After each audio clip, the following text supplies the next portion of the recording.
let's see. Yeah. So ዛሬ ማለት ተጀመርነው ስለ contributions of the subsistence farming and cash crop production to Ethiopian economy የሚለውን ፓርት ነው።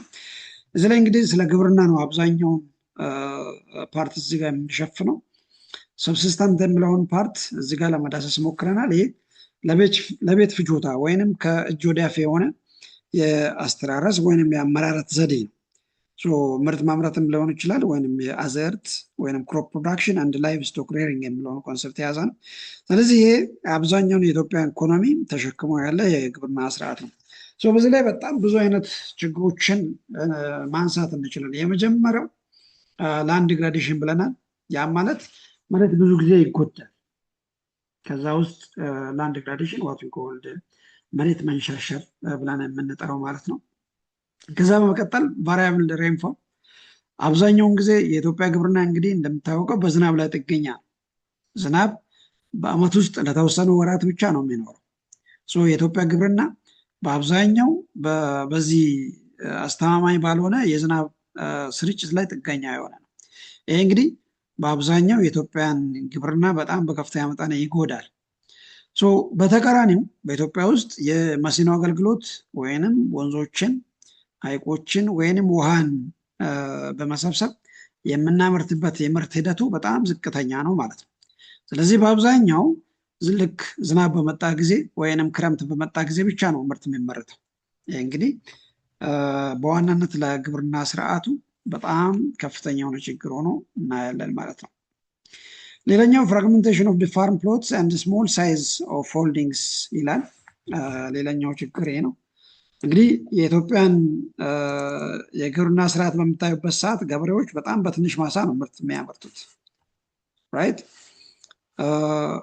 በአብዛኛው ባደጉ ሀገራት ላይ ኢንክሉዲንግ ሳውዝ አፍሪካ ገበሬዎች በጣም ሰፋፊ ማሳ ይዞ ነው ምርት የሚያመርቱት። ይህ ሲስተም ኢትዮጵያ ውስጥ በጣም የተለመደ አይደለም። ምናልባት አሁን በጣም በጅምር ደረጃ ነው የምናገኘው። አብዛኛው የኢትዮጵያ ገበሬዎች በጣም በተበጣጠሰ ወይንም በጣም በትናንሽ ማሳዎች ላይ ነው ምርት የሚያመርቱት ራይት። ይሄ አንዱ ችግር ነው ተብሎ በግብርና ሚኒስቴር ከተለዩ ችግሮች አንዱ ነው ማለት ነው። አናዘር ዋን ኢዝ ባክዋርድ ቴክኖሎጂስ። አይ ቲንክ በባለፈው ክላሳችን ላይ ስለ አግሪካልቸራል አክቲቪቲ ለማንሳት ሞክረን ነበር። ግብርና እንግዲህ ኢትዮጵያ ውስጥ በጣም ኋላ ቀር የሆኑ መሳሪያዎችን ነው የምንጠቀሙ ዋት ኮልድ ባክዋርድ ቴክኖሎጂስ። ኢትዮጵያ ውስጥ እስከዛሬ ድረስም ሰዎች እንግዲህ በበሬ ወይንም በማረሻ ነው የሚታረሰው። ዘመናዊ ቴክኖሎጂዎች በስፋት አይታዩም በሀገር አቀፍ ደረጃ በተለይ በግብርና ሴክተር ላይ። ይሄ እንግዲህ በጣም በቂ የሆነ ምርት ለማምረት እንደ ችግር ከተለዩ ነገሮች አንዱ ነው ማለት ነው። ሌላ ችግር ፑር ሩራል ኢንፍራስትራክቸር ሌላኛው ነው።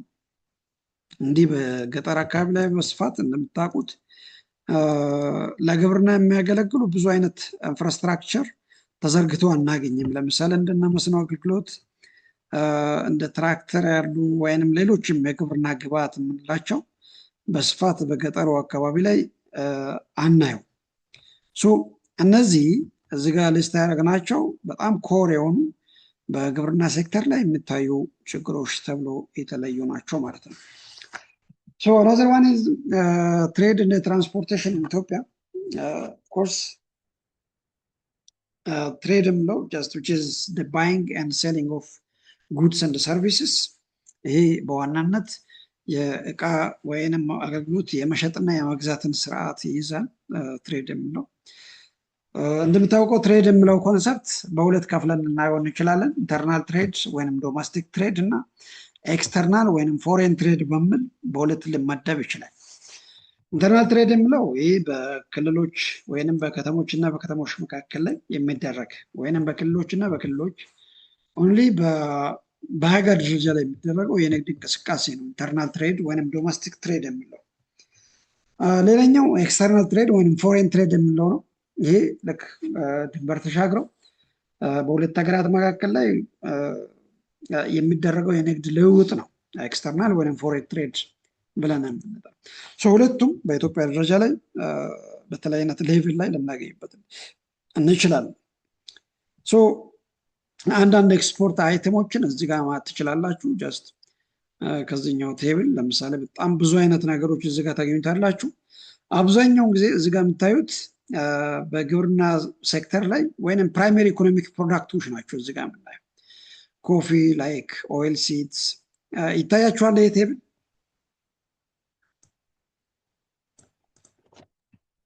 ይታያል። ይታያል። በጣም አሪፍ። እዚህ ጋር የምንመለከተው እንግዲህ ቅድምም ለማንሳት ሞክረናል። ኢትዮጵያ ውስጥ አብዛኛው የኤክስፖርት ምርቶች ወይንም የንግድ ልውውጥ የሚደረገው በዋናነት በፕራይመሪ ኢኮኖሚክ ፕሮዳክቶች ላይ ነው፣ ወይንም በፕራይመሪ ኢኮኖሚክ ሴክተር የተመረቱ ምርቶች ናቸው። እዚህ ጋር ለምሳሌ ቡና፣ የቅባት እህሎች፣ ቆዳና ሌጦ ያዝ እነዚህ ነገሮች አብዛኛው በፕራይመሪ ኢኮኖሚክ ሴክተር ላይ የተመረቱ ምርቶችን ነው እዚህ ጋር የምናየው። ሌቭሎችም በተለየነት ዓመታት ላይ ከ2017 እስከ 2020 ድረስ ያለው እዚህ ጋር ኮምፔር ማድረግ ትችላላችሁ። ዞሮ ዞሮ ግን እዚህ ጋር የምናየው ምንድን ነው? በጣም በከፍተኛ መጠን የትሬድ ኢምባላንስ ልናይበት እንችላለን። ያዝ ኢምፖርት ያደረግነው እና ኤክስፖርት ያደረግነው በጣም በብዙ እጥፍ ልዩነቶችን ሊያመጣ የሚችል አይነት ሆኖን ልናገኝ ቢካውዝ ኢትዮጵያ በአብዛኛው ወደ ውጭ የምትልከው የግብርና ምርቶችን ነው። ከውጭ የምትገዛቸው የፋብሪካ ምርቶችን በዋጋ ደረጃ ላይ ያስ ኢምፖርት እና ኤክስፖርት ላይ በጣም ከፍተኛ የሆነ የትሬድ ኢምባላንሶችን ክሬት ሊያደርግ ይችላል። ኤኒዌይ ኢትዮጵያ በውጭ ንግድ ላይ በጣም ከፍተኛ የሆነ ተሳትፎ ታደርጋለች። በመቀጠል እዚህ ጋር የምናየው ካልቸራል ላንድስኬፕ እንደ ቱሪዝም in Ethiopia. Yes, a cultural landscape is geographical area including both cultural and natural resources that is associated with the historical events, activities, or person, or exhibiting any other cultural aesthetic values. ይህ ካልቸራል ወይም ባህላዊ አካባቢ ብለን የምንጠራቸው ሰዎች በባህላዊ መንገድ የፈጠሯቸው ምናልባትም ለመዝናኛነት ወይንም ለባህላዊ ጉዳዮች ሰዎች የሚጠቀሟቸው ነገሮች ናቸው። ዞሮ ዞሮ ግን እነዛ ቦታዎች በዋናነት የቱሪዝም ሳይት ሆኖ ሊያገለግል ይችላል። አይ ቲንክ ቀጣይ ላይ አንድ ፎቶ አለ ያሳያችኋል። cultural landscape represents a combined works of natural and man-made environments. ይሄ ካልቸራል ላንድስኬፕ የሚለው የሰው ልጅ የሰሯቸው እና በተፈጥሯዊ የሆኑ አካባቢዎች ራይት። ለምሳሌ የኮንሶ ካልቸራል ላንድስኬፕ አሁን ቀጣይ ላይ ታዩታላችሁ። ይሄ ምናልባት ተፈጥሯዊ የሆኑ ተራሮችን እናገኝበታለን፣ እጽዋቶችን እናገኝበት እንችላለን። ነገር ግን እዛው ላይ ሰው የሰሯቸው የእርከን ስራዎችን እንመለከታለን። የኮንሶ ቴሬሲንግ አይ ቲንክ ይሄ በዩኔስኮ ተመዝግቦ የምናገኝበት አንዱ ካልቸራል ላንድስኬፓችን ነው ማለት ነው። which is the main source of tourism ኢትዮጵያ ላይ አንዱ የቱሪስት ሳይት ወይም የቱሪዝም ሴንተር ሆኖ ያገለግላል። እንግዲህ የኮንሶ ትሬሲንግ አክቲቪቲ ይሄ በጣም ብዙ ሺህ ዓመታትን ያስቆጠረ ተግባር right and the tourism sites in Ethiopia እንግዲህ ኢትዮጵያ በጣም ብዙ አይነት የቱሪስት ሳይቶችን ልናነሳ እንችላለን። በዋናነት ግን ቱሪዝም የሚለው ቋንቋ it is a collective activity of activities, service and industries that delivers a travel experiences, retail shops, other hospitalities. የቱሪዝም የሚለው ኮንሰፕት በዋናነት ያው ቱሪዝም በአማርኛም የቱሪዝም አክቲቪቲ ልንለው እንችላለን። ዋናው ተግባሩ ግን ሰዎች ከአንዱ ቦታ ሌላ ቦታ ለጉብኝት ሊሆን ይችላል፣ ለመግዛት ሊሆን ይችላል፣ ለመዝናኛ ሊሆን ይችላል፣ ከአንዱ ቦታ ሌላ ቦታ ሲንቀሳቀሱ የሚያዩዋቸው የሚዝናኑባቸው ቦታዎች እንደማለት ነው የቱሪስት ሳይትስ ብለን የምንጠራው። አንዳንድ ጊዜ ቱሪዝም which is said to be the smokeless industries ይባላል።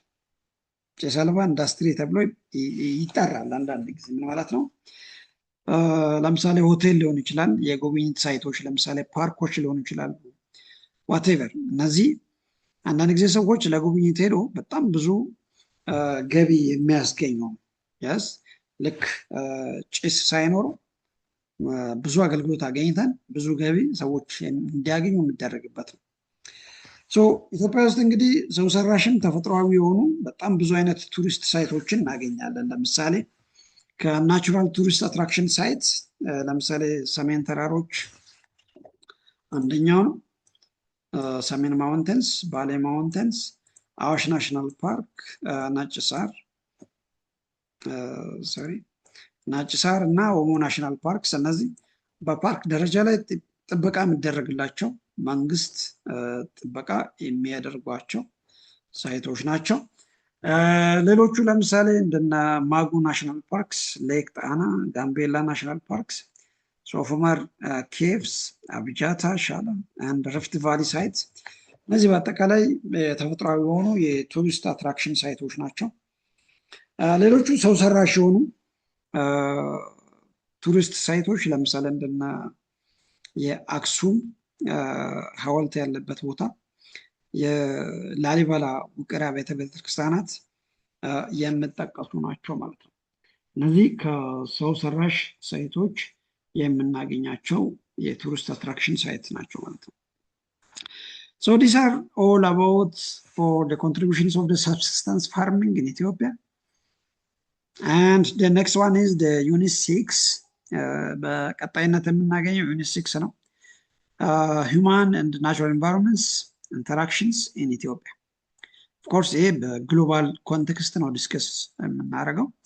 በዚህ ዩኒት ላይ 3 ዋና ዋና ነጥቦች እናገኛለን። Human Environment Relationship ማለት ምን ማለት እንደሆነ፣ Optimum Over and Under Populations and Resource Use የሚለውን ኮንሰፕት ለመዳሰስ እንሞክራለን። ላስትሊ impacts of rapid population growth in Ethiopia and elsewhere in the world የሚለውን ሀሳብ እንዳስሳለን። በእርግጥ ዩኒት 6 በጣም አጭር ዩኒት ነው።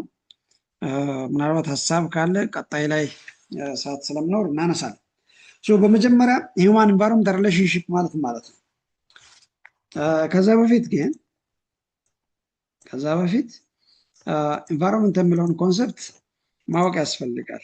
What does the environment mean? Environment refers to the physical surroundings and the characteristics of the place in which we live. እኛ የምንኖርበት አካባቢ እንደማለት ነው ኢንቫይሮንመንት የሚለው። Yes? ሀብታችን መጠበቅ ነው። ኦኬ። አቤት ወንድሙ ሀሳብ አለ? environment means እንትን አካባቢ ያለውን ሀብታችን መጠበቅ አይደል? ኦልራይት እሱ ላይ እንመጣለን። መጀመሪያ ግን ኢንቫይሮንመንት የምለው ጥሬ ቃሉ which refers to just the physical surroundings and the characteristics of the place in which we live. ይሄ ፊዚካል የምናየው እኛ የምንኖርበት አካባቢ እንደማለት ነው። Of course, it also refers to the wider natural world of land, sea and atmosphere. በጣም ሰፋ ስናደርገው መሬታችን፣ ውሃው እና አየሩን ሊያጠቃልል ይችላል። ኢንቫይሮንመንት የሚለው ኮንሰፕት ልክ እኛ የምንኖርበት መሬት መሬት ላይ የምናገኛቸው የውሃ አካላት፣ ከዛ በአካባቢያችን ላይ የምናገኘው አትሞስፌር፣ ይሄ በአጠቃላይ ኢንቫይሮንመንት የሚለውን ኮንሰፕት ሊይዝ ይችላል። So humans have been interacting with their environment since people first walked on the surface. እንግዲህ እዚህ ላይ ታይትሉ ላይ እንደምታዩት ራይት ሂውማን ኢንቫይሮንመንት ኢንተራክሽንስ ወይንም የሰው ልጅ ከአካባቢ ጋር ያለው መስተጋብር ስንል ልክ የሰው ልጅ ከተፈጠረ አንስቶ ልክ መሬት ላይ መኖር ከጀመረ ጊዜ አንስቶ መስተጋብር እንደጀመረ እናያለን። ምን ማለት ነው? ልክ የሰው ልጅ ከተፈጠረ በኋላ ይተነፍሳል፣ ምርት መሬትን ለመጠቀም ይሞክራል፣ ውሃውን ለመጠጣት ይሞክራል። እነዚህ ነገሮች የሰው ልጅ ከአካባቢ ጋር ያለውን መስተጋብር ያሳያል። ራይት ልክ ውሃውን ስንጠጣ፣ አየሩን ስንተነፍስ ወይንም በመሬት ላይ ብዙ አይነት ስራዎችን ለመስራት ስንሞክር የሰው ልጅ ከአካባቢ ጋር ያለውን መስተጋብር ያሳያል። ይሄ ደግሞ ልክ የሰው ልጅ ከተፈጠረ አንስቶ ወይንም ምድር ላይ መኖር ከጀመረበት ጊዜ አንስቶ ያለውን ታሪክ ያሳያል ማለት ነው። So in another way, the environment affects us in many different ways, as well as, for example, the way we change our clothes in response to our cold or hot weathers. ለምሳሌ አካባቢያችን ቻሌንጅ ያደርጋል። እኛ ብዙ ጊዜ ለምሳሌ ቅዝቃዜ ሲኖር ወይንም ሙቀት ሲመጣ ለምሳሌ ልብስ እንድንደርብ ወይንም ልብስ እንድንቀንስ ሊያደርገው ይችላል። ያስ እነዚህ ነገሮች ላይክ ኢንቫይሮንመንት በሰው ልጅ ላይ ያለውን ተጽዕኖ ለማሳየት ያክል ማለት ነው። So a good climate, for example, accessible clean water, fertile soil, and are also aspects of the physical environment that enable people to live and thrive. ለምሳሌ ብዙ ቦታ አንዳንድ ቦታ ላይ ብዙ ሰዎች ሰፍሮ እናገኛለን። ኦፍኮርስ እናንተ ያላችሁበት ቦታም እንደዛ ሊሆን ይችላል። አንዳንድ በጣም አፈሩ በጣም ለም የሆነ አካባቢ ላይ ውሃው በጣም አመቺ በሆነ አካባቢ ላይ ወይንም ክላይሜቱ በጣም ሳቢ የሆነ አካባቢ ላይ ብዙ ሰዎች ለመኖር ይመኛል ወይንም ብዙ ሰዎችን ይስባል። እንደዛ አይነት አካባቢዎች ምን ማለት ነው? ኤንቫይሮንመንት አትራክትስ፣ ይሄ ብዙ ሰዎችን ሊስብ ይችላል። however ለምሳሌ ሃርሽ ኢንቫይሮንመንት የሚለው ለምሳሌ በጣም ከፍተኛ የሆነ ሙቀት ሲኖር፣ በጣም ከፍተኛ የሆነ ቅዝቃዜ ሲኖር ወይንም የውሃ አቅርቦቱ ወይንም የውሃ ስርጭቱ በጣም አነስተኛ ሲሆን አፈሩ ለም ሳይሆን ሲቀርበት ብዙ ሰው በእንደዚህ አይነት አካባቢ ላይ ለመኖር አይፈልግም ይሆናል። ቤስት ኤግዛምፕል ለምሳሌ በረሃን መውሰድ ትችላላችሁ። በረሃ ላይ ብዙ ሰዎች ለመኖር አይመኝም። ቢካውዝ አፈሩ አመቺ አይደለም፣ ውሃው አመቺ አይደለም፣ አየሩ በጣም አመቺ ስላልሆነ ማለት ነው። ስለዚህ የሚያሳየው ምንድን ነው? ኤንቫይሮንመንት በአንድ በኩል በጣም አትራክቲቭ ፎርስ ነው፣ በሌላ በኩል ደግሞ ፑሊንግ ፋክተር ነው ማለት ነው። አይ ሚን ፑሽንግ ፋክተር ነው ማለት ነው። የስ ኤንቫይሮንመንት ቦዝ ፑሽንግ ፋክተር እንደ ፑሊንግ ፋክተር አለው። ምን ማለት ነው? ኤንቫይሮንመንት የሰውን ልጅ እንዲኖርም ሊያደርገው ይችላል፣ እንዳይኖርም ሊገፋው ይችላል ማለት ነው። So this can be lead to the displacement of people and cause injuries, loss of life and destruction of livelihoods. ልክ ኤንቫይሮንመንቱ አመቺ ሳይሆን ሲቀር ኤንቫይሮንመንት ላይ በጣም ብዙ ዲስትራክቲቭ ፎርሶች ሲፈጠሩ የሰው ልጅ በእንደዛ አይነት ኤንቫይሮንመንት ላይ በጣም ኢዚሊ ለመኖር አይመኝም ማለት ነው። ስለዚህ የዋን ኤንቫይሮንመንት ሪሌሽንሺፕ በሶስት አይነት መንገድ ልንገልጸው እንችላለን። የሰው ልጅ ከአካባቢ ጋር ያለውን መስተጋብር በሶስት አይነት መንገድ ልንገልጽ እንችላለን። አንደኛው ዲፔንደንሲ ነው። ሁለተኛው ሞዲፊኬሽን አንድ ሶስተኛው አዳፕቴሽን የሚለውን ሶስቱንም ነጥቦች ሊይዝ ይችላል።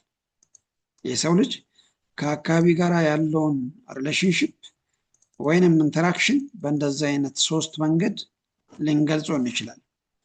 እስቲ እያንዳንዳቸው ምን እንደሚመስሉ እንይበት። የመጀመሪያ ዲፔንደንሲ የሚለው ነው። እንግዲህ እንደምታውቀው የሰው ልጅ በአካባቢ ላይ ጥገኛ ሆኖ ሊኖርበት ይችላል። ዋይ? ቢካውዝ ሌላ አማራጭ ከሌለው ማለት ነው። ኤቭሪ single living things on this planet is dependent on environment it lives in. yes በምድር ላይ የሚኖሩ ህይወት ያላቸው ነገሮች በምድር ላይ ወይንም በውሃ ላይ አየር ላይ ጥገኛ። yes ለምሳሌ የኦክሲጅን ሌላ ሶርስ የለንም አይደል? ይሰማችኋል? አዎ ይሰማል። ያ ኦክሲጅን ለምሳሌ ኦክሲጅን የምናገኝበት ሌላ ሶርስ የለንም፣ ሌላ አማራጭ የለንም። መሬት ለምሳሌ ቤት ለመስራት ከመሬት የተሻለ ሌላ አማራጭ የለንም። አየር ላይ እንግዲህ መሬትን ቤትን ልናቆምበት አንችልም። ወይንም ውሃን የምናገኝበት ሌላ ሶርስ የለንም፣ ቢካውዝ ከኤንቫይሮንመንት ነው ኤክስትራክት የምናደርገው። ስለዚህ ምን ማለት ነው? ይሄ የሰው ልጅ እና ሌሎች ህይወት ያላቸው ነገሮች በኤንቫይሮንመንት ላይ ዲፔንደንት ነው ማለት ነው። ይሄ ዲፔንደንሲን ያሳያል። ይሄ ምናልባትም ሌላ አማራጭ ባይኖር የሌለ ከሆነ if you are entirely dependent on the earth or on the environment, it tells us or it indicates the dependency. ሁለተኛው ሞዲፊኬሽን ነው። ለምሳሌ የምንኖርበት አካባቢ ራይት በጣም አመቺ ካልሆነ ያንን አካባቢ አስተካክለን ሞዲፋይ አድርገን ያስ መኖር የምንችልበት አጋጣሚ ማለት ነው። ራይት ለምሳሌ ውሃው ባይመች አፈሩ ባይመች አየሩ ባይመች እነዚህ ነገሮች ሞዲፋይ ማድረግ የምንችል ከሆነ ሪሼፕ አድርገን መኖር የምንችልበት ሂደት ማለት ነው። ይሄ ሞዲፊኬሽን እንላለን። ሶስተኛውና የመጨረሻው የሂውማን ኢንተራክሽንስ ሂውማን ኤንቫይሮንመንት ኢንተራክሽንስ መገለጫዎቹ አዳፕቴሽን ነው። ምን ማለት ነው? የሰው ልጅ ላይክ ዌዘር ሙቀትም ሊሆን ይችላል፣ ቅዝቃዜውም ሊሆን ይችላል፣ ለመፈርም ላይሆን ይችላል፣ በረሃም ሊሆን ይችላል። ዋቴቨር አመቺ ያልሆኑ ቦታዎችን ችለን መኖር ይሄ አዳፕቴሽን እንላለን። ወይንም ተላምደን መኖር ማለት ነው። just it is said to be adaptation. So these are the three different ways in which humans and other living things may interact with the environment. የሰው ልጅና ሌሎች ህይወት ያላቸው ነገሮች ከአካባቢ ጋር የሚያደርጉት መስተጋብር ማለት ነው። So the link between human activities and environment are complex as well as varied, but they can be grouped into two. የሰው ልጅ ላይክ ኢንቫይሮንመንቱን ስንጠቀም ከኢንቫይሮንመንት ጋር ኢንተራክት ስናደርግ በሁለት አይነት መንገድ ነው። በአንድ መንገድ እንጠቀምበታለን። ውሃውን፣ አፈሩን፣ አየሩን፣ ደኑን ዋቴቨር ኮንሱም እናደርጋለን፣ ዩቲላይዝ እናደርጋለን። ይሄ ዩዝ ኦፍ ናቹራል ሪሶርስ እንላለን። በሌላ መንገድ ደግሞ የሰው ልጅ ልክ ኢንቫይሮንመንት ላይ ዳምፕ የምናደርጋቸው በጣም ብዙ አይነት ፖሉታንትስ አሉ። ይሄ just the production of the wastes እንላለን። ልክ ውሃውን በተጠቀመን አየሩን አፈሩን በተጠቀመን ቁጥር ሌሎች ኤክስትራ ነገሮችን ደግሞ ወደ ኢንቫይሮንመንቱ ዳምፕ እናደርጋለን። ይሄ በጣም ብዙ አይነት ቆሻሻዎችንም የሰው ልጅ ያመርታል ማለት ነው። ለምሳሌ በብዙ ባደጉ ሀገራት ላይ በእርግጥ ዌስት ሪሳይክል ይደረጋል። ነገር ግን በማደግ ላይ ያሉ አካባቢዎች ላይ ልክ የተጠቀምናቸውን ነገሮች በሙሉ ወደ ኢንቫይሮንመንት ነው ዳምፕ የምናደርገው። ሶ ያን ሰዓት ለኢንቫይሮንመንት በጣም ጠቃሚ ያልሆኑ ነገሮች ወደ ኢንቫይሮንመንት ላይ ይለቀቃሉ። ሶ ያኔ ኢንቫይሮንመንት ውስጥ ከፍተኛ የሆነ ቆሻሻዎችንም የማምረት እድል ይፈጠራል ማለት ነው ለሰው ልጅ። ሶ ይሄ የሂውማን ኢንቫይሮንመንት ኢንተራክሽኖችን ለማሳየት ነው። ለምሳሌ የሰው ልጅ አካባቢን ይጠቀማል፣ ላይክ ውሃውን፣ አየሩን፣ አፈሩን ዋቴቨር እንጠቀማለን። አት ዘ ሴም ታይም በተጠቀምነው ቁጥር ደግሞ ዌስት ፕሮዲውስ እናደርጋለን።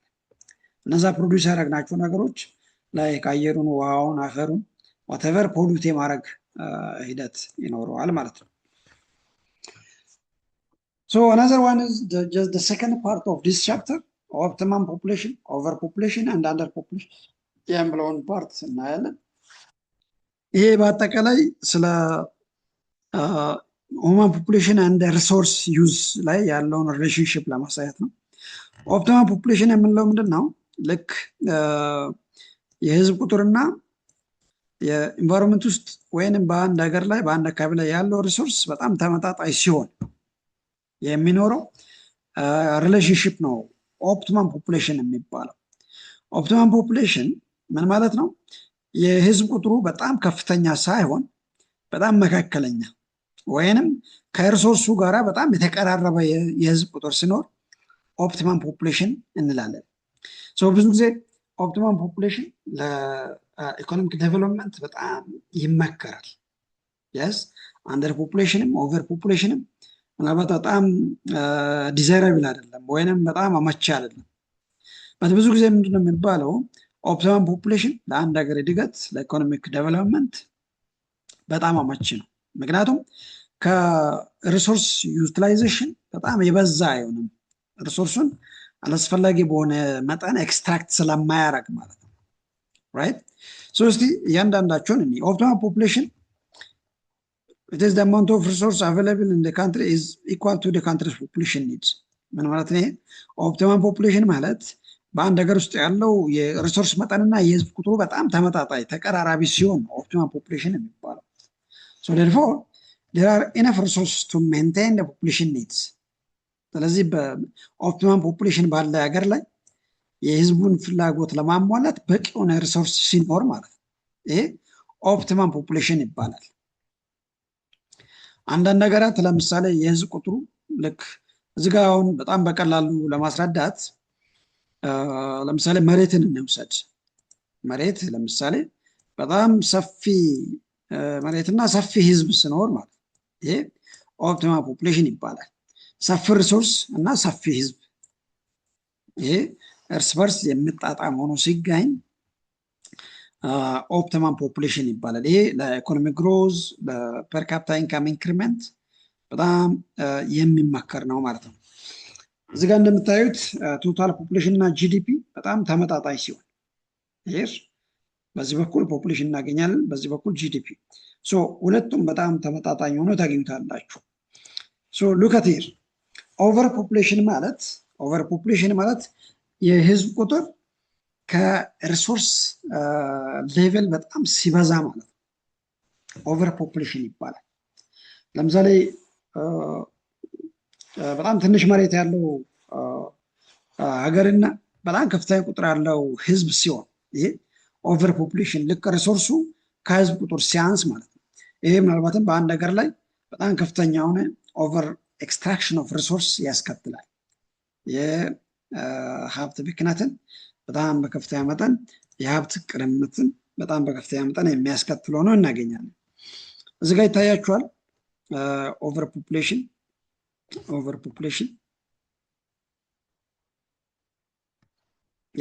ፖፑሌሽንም ለምንድነው? ልክ የህዝብ ቁጥሩ ከአንድ ሀገር ሀብት ሲበዛ ነው።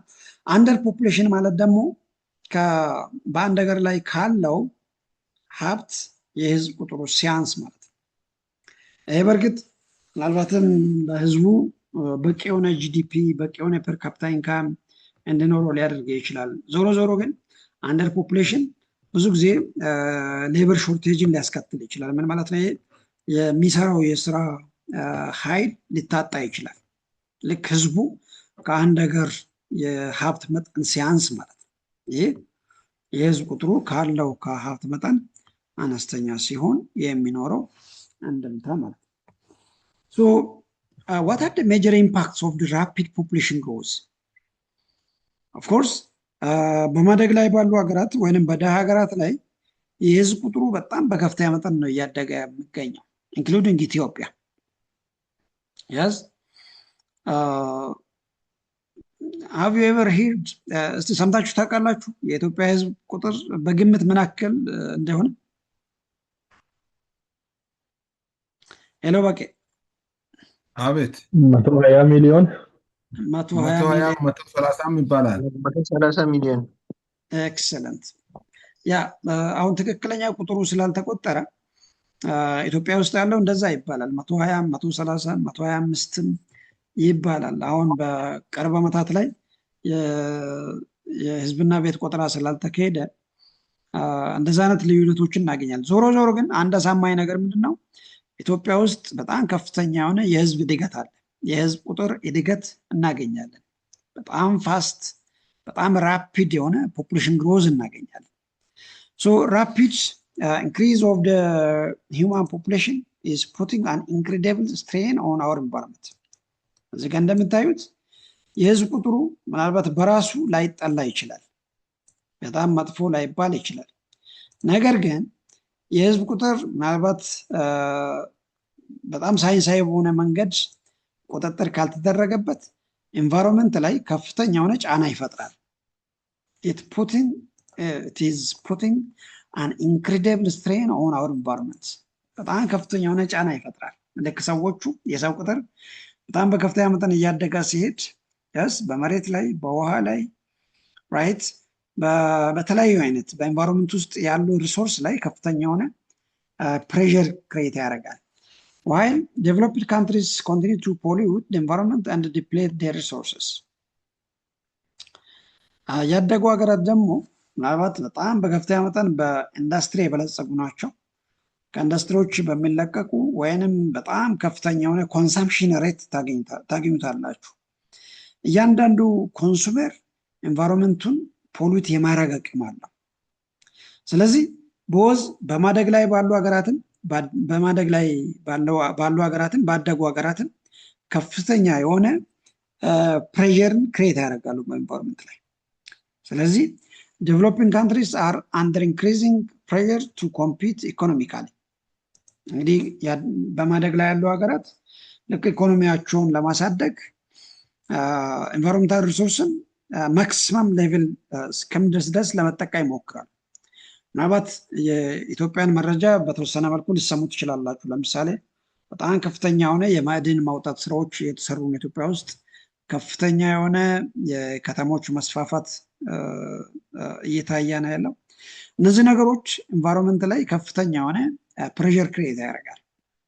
ስለዚህ ከዚህ አንጻር ራፒድ ፖፑሌሽን ግሮዝ ኢንቫይሮንመንት ላይ ክሬት ከሚያደርጉ ችግሮች አንደኛው ዲፎረስቴሽን ያስ ምናልባት በታሪክ እንደምታውቁት ከ1980ዎቹ በፊት ኢትዮጵያ ውስጥ የደን ሽፋን ከ30 እስከ 40% ነው የሚባለው። ያስ ኢትዮጵያ ውስጥ ከ1980ዎቹ በፊት ያስ before 1980s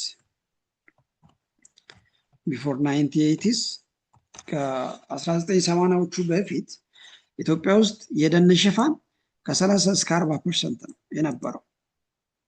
በት አሁን ስንት ፐርሰንት ነው ሰምታችሁ ታውቃላችሁ? አሁን ያለው ኢትዮጵያ ውስጥ ያለው የደን ሽፋን አሁን ያለው it is approximately which is less than 10%, ከ10% በታች ነው ኢትዮጵያ ውስጥ አሁን ያለው የደን ሽፋን ከ10% በታች ነው። ሶ ይሄ ከየት የመጣ ነው? this comes from deforestation። በጣም በከፍተኛ መጠን የደን ሽፋን በጣም በከፍተኛ መጠን ዲፎረስትድ ከመሆኑ የተነሳ የመጡ ናቸው ማለት ነው። ሶ ዲፎረስቴሽንን ክሬት ያደረገው ፕራይመሪሊ ምንድነው? ራፒድ ፖፑሌሽን ግሮዝ ነው። አይ ቲንክ ፖፑሌሽን ግሮዝ ራሱን የቻለ ሌላ ትልቅ ቶፒክ ነው። ምክንያቶቹን ምናልባት ሌላ ጊዜ ፖፑሌሽን ቻፕተር ሲኖር የምንገናኝ ይሆናል። ኦፍኮርስ በ10ኛም ታገኙታላችሁ፣ እዛም የምናነሳ ይሆናል። ሶ ዓለም ላይ የህዝብ ቁጥር ምናልባት ከ1950ዎቹ አንስቶ በጣም በከፍተኛ መጠን እያደገ ነው የመጣው። ይሄ ምናልባት አሁን በማደግ ላይ ባሉ ሀገራት ላይ በጣም በከፍተኛ መጠን እናገኘዋለን ማለት ነው። ሶ ይሄ አንዱ ኢንቫይሮንመንታል ፕሮብሌም ክሬት እያደረገ ነው የምንመለከተው። ሶ አናዘር ዋን ከራፒድ ፖፑሌሽን ግሮዝ ካስከተላቸው ነገሮች ኢንቫይሮንመንታል ፖሉሽን። ይሄ በጣም ብዙ አካባቢ ላይ ኢንቫይሮንመንት ፖሉትድ ሲሆኑ እንመለከታለን። ራይት ኢንቫይሮንመንታል ፖሉሽን ወይንም የአካባቢ ላይ የአየር ብክለት፣ የውሃ ብክለት፣ የአፈር ብክለት yes እነዚህን ነገሮች እንመለከታለን። ይሄ ከምን መጣ ነው? ፍሮም ራፒድ ፖፑሌሽን ግሮዝ የመጣ ነው ማለት ነው። ሌላኛው ላንድ ኦር ሶይል ዲግራዴሽን፣ የአፈር ወይንም የመሬት መሸርሸር ሌላኛው ችግር ሆኖ እንመለከታለን። ዞሮ ዞሮ እዚህ እነዚህ ነገሮች የተካተቱ ለምንድን ነው? just in order to indicate just the problem of rapid population growth። ይሄ የራፒድ ፖፑሌሽን ግሮዝ ችግሩ ምን እንደሆነ ለማሳየት የተጠቀምንበት ነው ማለት ነው። So this is all about for today's discussion. Next time we will begin a new chapter. So if you have any questions, now it is